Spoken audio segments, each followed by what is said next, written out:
PLN Unit Induk Wilayah Sulutenggo memberikan bantuan tanggung jawab sosial lingkungan berupa pembuatan sumur, pompa air, serta alat kultivator untuk petani hortikultura lebih khusus bagi kelompok tani Betania Desa Linelan, Kecamatan Modoinding.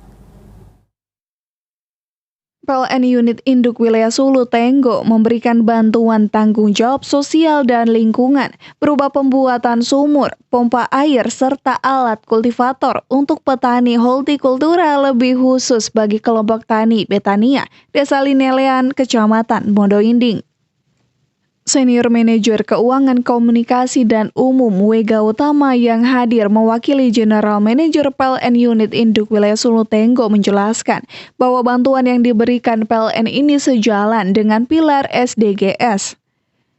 Untuk total bantuan tanggung jawab sosial dan lingkungan yang diberikan PLN ini berjumlah Rp63 juta yang terdiri dari pembuatan sumur, penyediaan pompa air, dan alat kultivator untuk petani hortikultura yang ada di Desa Linelan.